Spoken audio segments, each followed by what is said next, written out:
estamos de volta com a nossa entrevista com o candidato Humberto Costa ao Senado pelo PT. Nós pedimos para que os candidatos trouxessem hoje, desde o princípio, da semana passada, as propostas que pretendem defender, caso eleito, senador por Pernambuco. O senhor trouxe, doutor Humberto Costa? Sim, com certeza. Aqui estão, amanhã, por volta das 10 horas, nós estaremos registrando, portanto, em cartório, uma pequena plataforma do que o candidato Humberto Costa ao Senado por Pernambuco pretende fazer, caso eleito senador de nosso estado. Só falta assinar, só falta assinar aqui. Só faltando assinar aqui, pronto.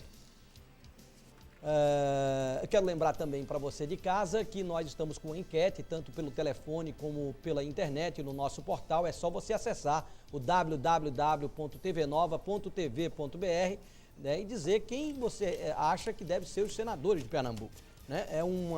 Evidentemente que nós não temos toda aquela amarração que se deposita no TRE, é uma enquete com os telespectadores da TV Nova, pela internet e também pelo telefone. O telefone para você participar da enquete é o 3207-0121, você digita lá a opção 4, e no dia 30, na nossa última entrevista aqui, nós vamos divulgar o resultado da nossa pesquisa com os telespectadores da TV Nova. Eu tenho observado, vez por outra eu entro lá e eu estou vendo que está batendo bem parecido aí com os números da pesquisa, viu? Mas continue dando a sua opinião. Vale lembrar que a sua participação só vale uma vez, porque fica registrado o seu computador lá. Se você quiser votar de novo, não adianta, porque não vai aparecer de jeito nenhum. A mesma coisa no telefone, seu telefone fica registrado. Se quiser votar 2 vezes no mesmo telefone, não vale, tá bom? Vamos a mais uma rodada de perguntas aqui com os estudantes. Começa de lá para cá agora. Felipe Resco, você, Felipe. Candidato, o senhor acha necessária uma reforma política? Caso sim, como ela deveria acontecer? Quais são os pontos fundamentais da reforma?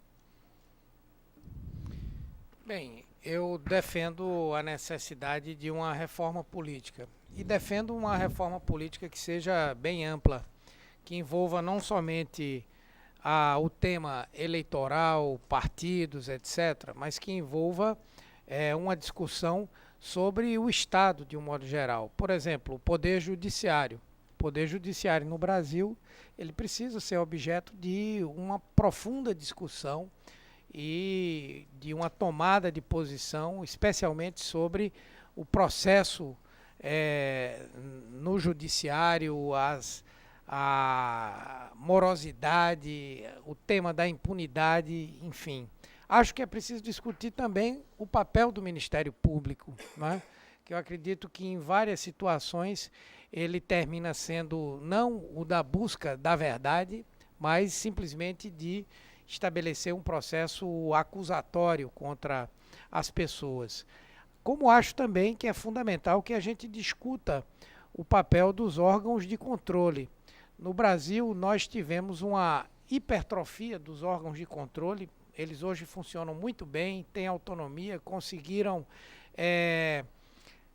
se modernizar, contratar pessoas, enquanto que o Poder Executivo, que é o responsável por executar, ele não conseguiu ter essa mesma capacidade de se modernizar. Então, os órgãos de controle hoje terminam funcionando muito mais como coisas, como instituições que não deixam fazer, do que propriamente as que impedem que se faça de forma equivocada. Como acho também que é importante a gente discutir o parlamento, o processo legislativo. É um absurdo que um país como o Brasil, que vem crescendo com a rapidez com que o Brasil cresce hoje, e muitas vezes um projeto de lei importante para a nação passe 6 meses, 1 ano para ser votado. É preciso haver uma sintonia do parlamento com isso. Agora, do ponto de vista estrito de legislação partidária e eleitoral, eu sou defensor de uma reforma política que, antes de mais nada, consagre a fidelidade partidária, que defenda o financiamento público de campanha. No Brasil, enquanto nós não tivermos financiamento público, nós vamos abrir margem para a corrupção. A corrupção é filha primogênita do financiamento privado nas campanhas eleitorais. Terceiro, para o fortalecimento dos partidos, eu sou defensor do voto em lista, do voto no partido. E considero que essas são as principais medidas que nós deveríamos adotar. Não sou defensor do voto distrital, eu defendo o modelo do voto proporcional como nós temos hoje, e esses outros aspectos a que eu me referi aqui. Manuel Ferreira. Candidato, segundo dados do Datafolha, a audiência dos guias eleitorais diminui a cada eleição. Um sintoma de um desinteresse crescente da população pelo processo eleitoral. Como explicar para a sociedade, que está cada vez mais desacreditada dos políticos, que ela deve pagar a conta das campanhas eleitorais? Veja, primeiro, não considero que a sociedade pague, não é? Nós temos os horários eleitorais gratuitos, se é isso que você se refere. E quanto à questão do financiamento público que o senhor acabou de defender? Ah, sim, sim. Sai muito mais barato do que esse modelo que está aí. Primeiro que esse modelo não corresponde à realidade. O que está, na maioria dos casos, ou em muitos casos, declarado, não é efetivamente o que se gasta, né? Segundo, você analise os tipos de empresas que contribuem com campanhas eleitorais. São empresas que têm interesse no governo, de modo que, direta ou indiretamente, esse recurso termina, de alguma forma, saindo do setor público. Então, é melhor que a gente tenha um financiamento com valores limitados, que vão fazer com que as campanhas sejam mais baratas e, ao mesmo tempo, seja um processo transparente que se evite a promiscuidade entre setor privado e setor público. Quer dizer, a sociedade só tem a ganhar com o financiamento público. É mais barato. Em relação, por exemplo, aos horários eleitorais gratuitos, na verdade, as televisões, elas são concessões do Estado. Na verdade, elas não estão pagando por aquilo. Elas podem deixar de ganhar a sua publicidade, enfim, mas na verdade elas são concessões do poder público. É o poder público que está permitindo que aquilo aconteça, que se exista aquele horário que é gratuito para a veiculação, mas na verdade o custo de uma campanha eleitoral, de um programa de televisão desses é muito elevado também, não é? Então, eu sou defensor dessa ideia do financiamento público como uma forma não somente da gente combater a corrupção, mas de tornar as campanhas mais baratas. João Vitor. Candidato, em 1990, o senhor cumpria mandato de deputado estadual, bem como presidenciava a Comissão de Direitos Humanos. Dada a sua afinidade com o assunto, qual é o seu posicionamento em relação às diretrizes originais do terceiro Programa Nacional de Direitos Humanos, formulado durante o governo Lula? Eu concordo com boa parte do que está ali colocado no programa. Mesmo com a criação de um ranking oficial das empresas de comunicação que podem ser punidas, desde a advertência a cancelamento da concessão que o senhor mencionou na resposta anterior? Não, veja, na verdade, eu acho que no Brasil nós precisamos que fique claro o que é liberdade de imprensa no Brasil. Eu, por exemplo, fui vítima de uma campanha difamatória que durante 3 anos e meio, uma campanha difamatória que aconteceu ao longo da campanha eleitoral de 2006, com acusações e denúncias que tomaram as primeiras páginas de todos os jornais, os comentários de todos os colunistas políticos do Brasil, os noticiários da televisão, qualificado como corrupto, como vampiro, enfim. 3 anos depois, não estou falando nem do meu julgamento pelo Tribunal Regional Federal, quero falar do posicionamento do Ministério Público, que é quem tem a responsabilidade de acusar e de buscar a verdade, que foi a defesa da minha absolvição.